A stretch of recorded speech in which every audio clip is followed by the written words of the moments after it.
मैंने एक बार कहा था ना मनी जी आपको भी, साधना के लिए हम लोग हमेशा मन और विचार और मनन दोनों में ही मन की क्रिया होती है, और दोनों भिन्न भिन्न अवस्था में हमें विपरीत विपरीत स्थिति में ले जाते हैं। इसलिए हम मन से सोचते हैं करना है, पर मनन नहीं कर पाते और चिंतन नहीं कर पाते, संकल्प लेकर चल नहीं पाते। इसलिए हम अपने जीवन में कोई भी लक्ष्य निर्धारित नहीं कर पाते, इसलिए हम स्थिर नहीं हो पाते। तो इसलिए हमें पता नहीं चलता कि रास्ता ठीक है कि गलत है।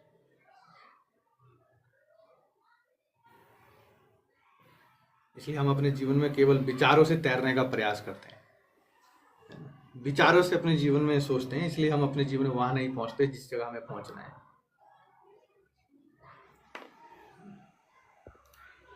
इसलिए निरंतर व्यक्ति के मन में हमेशा यही सवाल उठता है कि जिस संसार में हम उलझे हैं, जिस संसार में हम दुख और पीड़ा से, संताप से घिरे हैं, उस संसार से मुक्ति कैसे हो। ये सवाल हमारे मन में तो रहता है कि मुक्ति कैसे हो, और ज्यादातर उस मुक्ति का कारण क्या सोचते हैं कि मुझे आत्महत्या कर लेनी चाहिए, मुझे ये शरीर का त्याग कर देना चाहिए, मुझे घर बार परिवार छोड़कर जंगल चले जाना चाहिए, तो ये मुक्ति हो जाएगी मेरे जीवन से। पर मुक्ति का वास्तविक अर्थ वो होता ही नहीं। ये संसार जिसमें हम गिर गए हैं, ये अंधकार जिसमें हम डूबे हैं, डूब गए और खो गए, इसके स्वरूप का अर्थ क्या है। क्योंकि बिना इसके स्वरूप को जाने इससे छुटकारा हमारे जीवन में मिल नहीं सकता। पहले हमें स्वयं को जानना पड़ता है,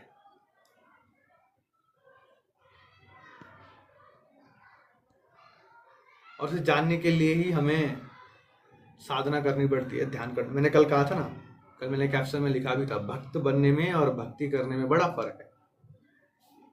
ठीक वैसे ही जन्म लेकर भौतिकता में ही जीवन रमाने में और अपने जीवन को समझने में बड़ा फर्क है। जीने में और समझने में अंतर होता है। जो समझकर जीना चाहता है वो जीवन है, जो केवल जीवन जीता है सिर्फ ढोने के जैसे, जैसे एक गधे के ऊपर वजन लाद दो और वो ढोता है, उसे पता ही नहीं होता है कि मैं क्यों ढो रहा हूं अपने जीवन में इस वजन को।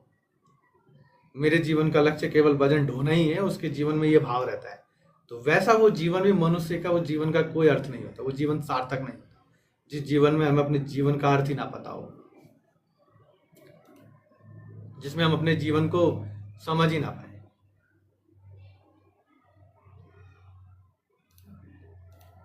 दोनों के दोनों भाग्य।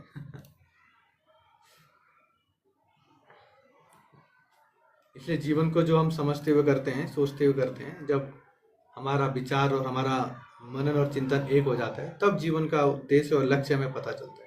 और जब पता चलता है तब हम अपने जीवन को जीने की क्रिया करते हैं। वो जीवन है जो समझते हुए और अपने भीतर उतरते हुए जिया जाए, उसे जीवन कहते हैं। और जीवन को जीने के लिए ही साधना करनी होती है, ध्यान करना होता है, उपासना करना होता है, अपने जीवन को समझना होता है। इसलिए तो हमारा जीवन में, हमारे समय हर एक व्यक्ति अपने जीवन में उलझा हुआ है।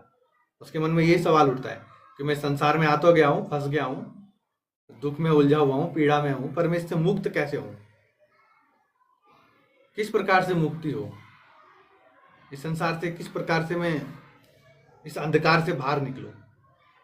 और बिना इसके स्वरूप को जाने से छूटने का कोई उपाय नहीं होता जीवन में। जिससे छूटना हो उसे ठीक से जान लेना ही पड़ता है, क्योंकि अज्ञान में बंधन निर्मित होते हैं। अज्ञान में तो बंधन ही होते हैं हमारे जीवन में। अगर खोलना है बंधनों को, तो ज्ञान की जो गांठ है उसे खोलना पड़ता है। जब वो ज्ञान की गांठ खुलेगी ही नहीं, तो हम अपने जीवन को समझेंगे कैसे। इसलिए तो हम डरते हैं, इसलिए तो हम घबराते हैं अपने जीवन में। इसलिए तो हमें, क्योंकि हमें पता ही नहीं होता कि किस प्रकार से अपने जीवन में आगे गतिशील होना है।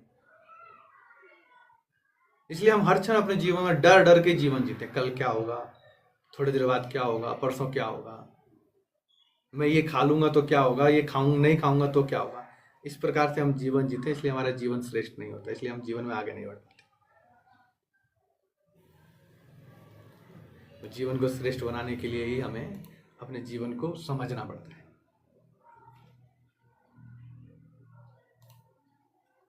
एक बार क्या था, एक गुरु अपने शिष्यों के बीच में आए। शायद आप लोगों में से पहले भी बहुत लोगों ने सुना होगा, 2-3 साल पहले भी इस कहानी को मैंने सुनाया था। तो अपने शिष्यों के बीच में आए तो उन्होंने अपने हाथ में एक रुमाल लेकर आए थे। उनके हाथ में एक रूमाल था, और वो रूमाल लेकर जब आए तो उस रूमाल में रेशम का रूमाल था, और रूमाल लेकर वो अपने शिष्यों के सामने बैठ गए, और रूमाल पर उन्होंने एक गांठ बांधी, दूसरी भी गांठ बांधी, 3-4 गांठ बांधी, कम से कम 5-6 गांठ उस रूमाल पे कस के बांध दी। और फिर उन्होंने अपने शिष्यों के सामने लाकर उस रूमाल में आए तो उसमें बहुत सारी गांठें थी। जब आए थे तब उनमें गांठें नहीं थी, पर जब उन्होंने गांठें लगाई तो पूछा उनसे कि ये रूमाल बदल गया है या वही है जो मैं थोड़ी देर पहले रूमाल लेकर आया था, ये वही है या रूमाल बदल गया है? और बहुत सारे शिष्यों को बड़ी कठिनाई हुई कि क्योंकि अब ये कहना भी गलत है कि रूमाल बदल गया है, क्योंकि रूमाल बिल्कुल वही है, बस उसमें गांठें लगने से रूमाल का स्वभाव बदल गया है। स्वभाव में रत्ती भर अंतर आता है ना, जितना था जैसा था वैसा ही भी, वैसा की वैसा ही तो रूमाल अभी भी है, लेकिन कहना भी उचित नहीं था। वो बोल भी नहीं सकते थे कि रूमाल नहीं बदला है, क्योंकि रूमाल तब रूमाल खुला हुआ था और रूमाल गांठों से घिरा हुआ है। इतनी बदलाहट उसमें हो गई।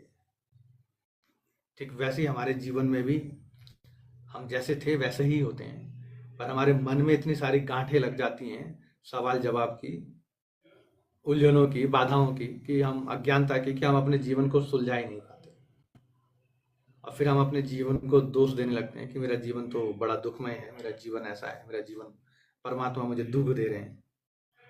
और दोष परमात्मा को देते हैं या किसी और को देते हैं, पर स्वयं के अंतर्मन की गांठों को खोलने का प्रयास नहीं करते, इसलिए भी हम परेशान होते हैं।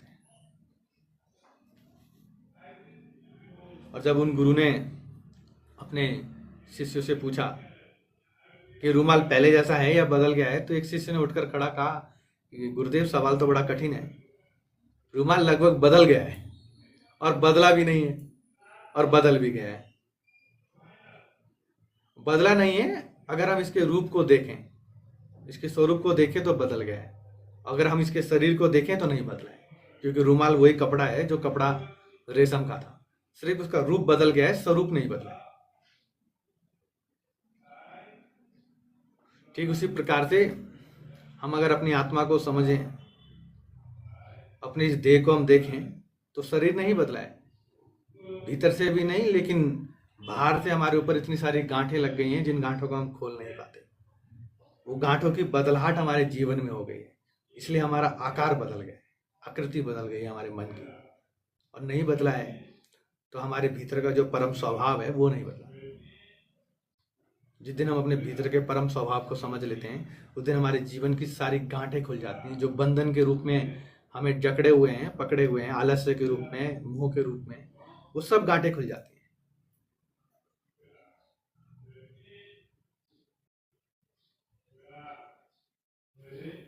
अगर हम अपने व्यवहार को देखें, क्योंकि जो रूमाल खुला है था वो काम भी आ सकता है, जिस रूमाल में 5-6 गांठें लग गई वो काम नहीं आ सकता, वो रूमाल किसी काम नहीं आ सकता, क्योंकि रूमाल तो किसी की उपयोगिता का नाम ही नहीं था ना। और ध्यान रहे, जब भी हम किसी चीज को कोई नाम देते हैं तो उसकी उपयोगिता होनी पड़ती है, उसका उपयोग होना पड़ता है जीवन। ठीक उसी प्रकार से हमारा जीवन भी जब ही उपयोगी सिद्ध होता है जब हम अपने जीवन में अपने मन के ऊपर लगे हुई गांठों को खोलकर उनसे मुक्त होने का प्रयास करते हैं।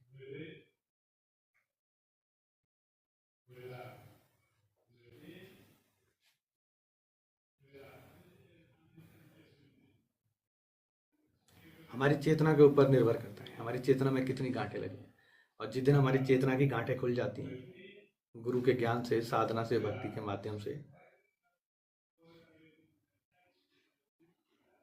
उस दिन हमारा जीवन का स्वभाव बिल्कुल ठीक वैसे ही हो जाता है जैसे ब्रह्म के स्वरूप में लीन होने के लिए, जैसे परमानंद की अनुभूति में लीन हुआ योगी होता है। फिर उसके जीवन में कोई दुख और कोई कष्ट और कोई परेशानी नहीं रहती, और वो गांठें जब तक ना खुले तब तक हम अपने जीवन के परम स्वभाव को अनुभव नहीं कर पाते,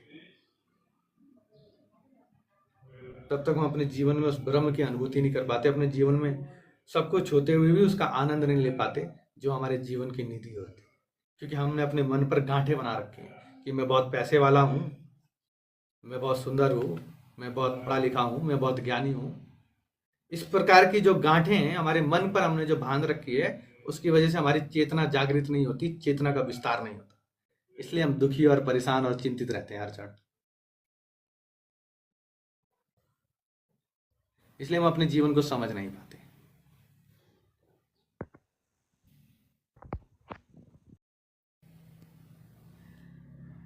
जीवन को समझने के लिए ही हमें अपनी चेतना रूपी गांठों को खोलना पड़ता है, जिससे कि हमारी चेतना का विस्तार हो, जिससे कि हम अपने जीवन को समझ सकें।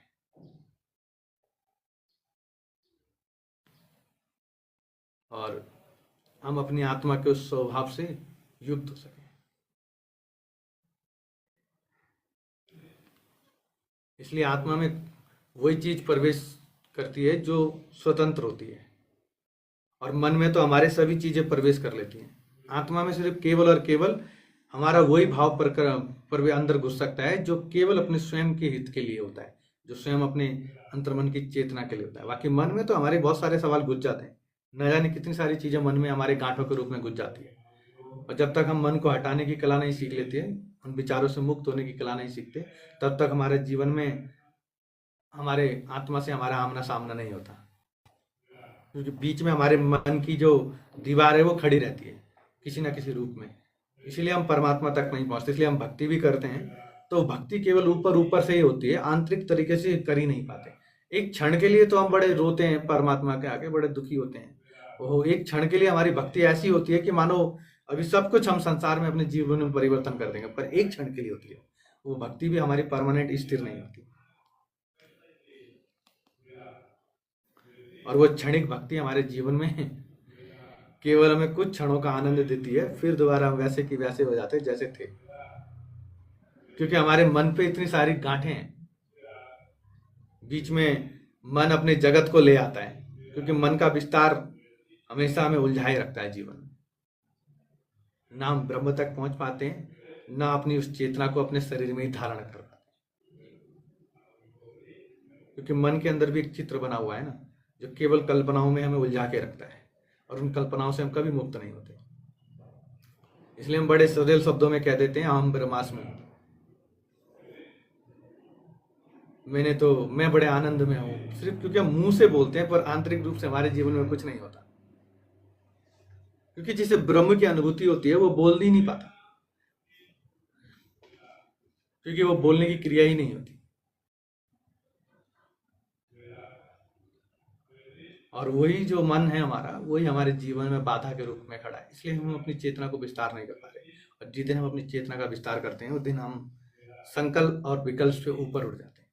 क्योंकि हम आज संकल्प लेते हैं कि मैं कल से सुबह जल्दी उठूंगा, कल से इस प्रकार से अपने जीवन में साधना करूंगा, ध्यान करूंगा, और फिर 2 सेकंड बाद हमारा संकल्प विकल्प में परिवर्तन हो जाता है कि मैं तो कल करूंगा ना, कल नहीं तो दिन में करूंगा, परसों करूंगा, 2 दिन बाद करूंगा। और ऐसे करते करते एक दिन हमारा जीवन उस जगह पर आके खड़ा हो जाता है जहां न संकल्प ही होता है, न विकल्प ही होता है। केवल एक ही रास्ता होता है कि अब जाने की तैयारी हो चुकी है, और 4 लोग हमें अपने कंधे पर ले जाते हैं। फिर हमारे जीवन में कुछ नहीं बचता सिवाय रोने के अलावा, आंखों में आंसुओं के अलावा, और दुख के अलावा। और वो दुख लेकर ही हम मरते हैं, और उसी दुख को लेकर फिर पैदा हो जाते हैं। फिर किसी जन्म में हम वो गर्भ ढूंढते हैं जिसमें जन्म ले सकें। इसलिए हम बार बार इसी जन्म मरण के चक्कर में घूमते रहते हैं। और अगर किसी कारण से हमारे अंदर वो चेतना जागृत भी हो जाए, तो वो चेतना भी अज्ञान का कारण बन जाती है, जो कहती है कि घर परिवार छोड़कर जंगल में जाकर साधना करनी चाहिए। इसलिए योगी वो है जो घर में रहते हुए, गृहस्थ में रहते हुए भी अपने आप को पहचान सके। कर्म करते हुए जो अपनी आत्मा की ओर यात्रा करते हैं वो योगी हैं। जो कायरों के जैसे समाज को छोड़कर भाग जाते हैं वो योगी नहीं होते। इसलिए हमारे पास समय है, हम अपने आप को पहचानें, अपने मन को संकल्प और विकल्प से ऊपर उठाकर एक दिशा में निरंतर गतिशील करें, अपने मन की गांठों को खोलने का प्रयास करें, जिससे कि हमारा ये काम, क्रोध, जो हमारे अंदर हीनता की भावना है, वो नष्ट हो सके, और अपने जीवन में हम सकारात्मक विचारों से युक्त हो सके।